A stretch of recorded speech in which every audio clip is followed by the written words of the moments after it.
In this video, we're going to prime factorize a larger number. Now, let's remind ourselves what these terms mean here. A product just means a multiplication of numbers. So we're going to write 252 as a multiplication of some numbers. And then the word prime means a number which only has 1 and itself as factors. So let's list some example primes on the right. 2 is a prime number because its only factors are 1 and itself. 3 is a prime number because its only factors are 1 and itself. 4 is not prime because it has a factor of 2. In general, any even number apart from 2 will not be prime. 5 is a prime number because its only factors are 1 and itself. 6 is not a prime number because it's even. 7 is a prime number, its only factors are 1 and itself. 8 is not prime because it's even. 9 is not prime because it has a factor of 3. 10 is not prime because it's even. 11 is prime, and that will do for the moment. That will probably help us to solve this problem. But obviously there's a lot more primes than that. Right, now we need to write 252 as a product of numbers which are only prime. But let's just first write it as a product, a multiplication of any two numbers. So let's think of two numbers that multiply to give 252. Now, I always check the numbers even first. 252 is even, so we know it has a factor of 2. So I'm therefore going to write it as 2 times by something.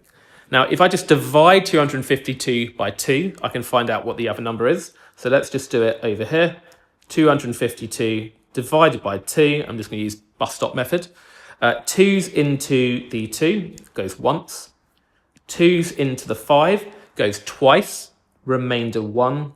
And 2's into 12 goes 6 times. So it's 126, like that. Yep.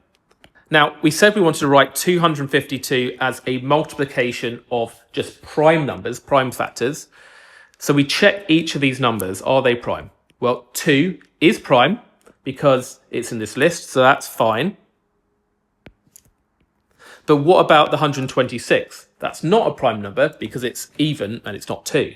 So we can therefore repeat the same process, but write 126 as a product of two numbers. So we're going to leave the 2 as it is because it's already prime. And we're going to write 126 as a product of two numbers. Now, again, because 126 is an even number, we can write it as 2 multiplied by something. 2 times what is 126? Well, if you half 126, you get 63, like that. And again, we check whether these numbers are prime. Is 2 prime? Yes, it is. Is 2 prime? Yes, it is. Is 63 prime? No, it's not, because it has a factor of 3. Now, again, we're going to do the same thing, but we're going to write 63 as a product of two numbers. What two numbers multiply to give 63? Well, it has a factor of 3, so I could write it as 3 times something, and it's 3 times 21, isn't it? Now we again check the numbers. Is 2 prime? Yes, it is. Is 2 prime? Yes, it is. Is 3 prime? Yes, it is. It's in this list of primes. But 21 is not prime. So again, I'm going to have to write 21 as a product of two numbers. So we've got 2 times 3. And then what is 21 as a product of two numbers? Or 3 times 7 gives 21. So I'm going to write it as 3 times 7. And again, I'm going to check these numbers.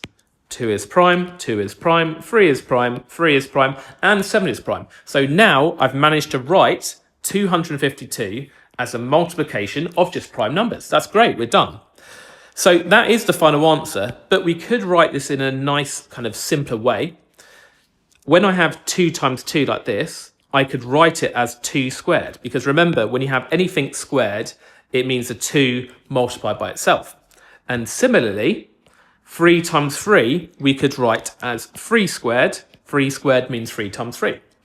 And then we've got the 7 like that. So when you've got repeated numbers like this, you can use powers to write it in a more concise, a simpler, shorter way.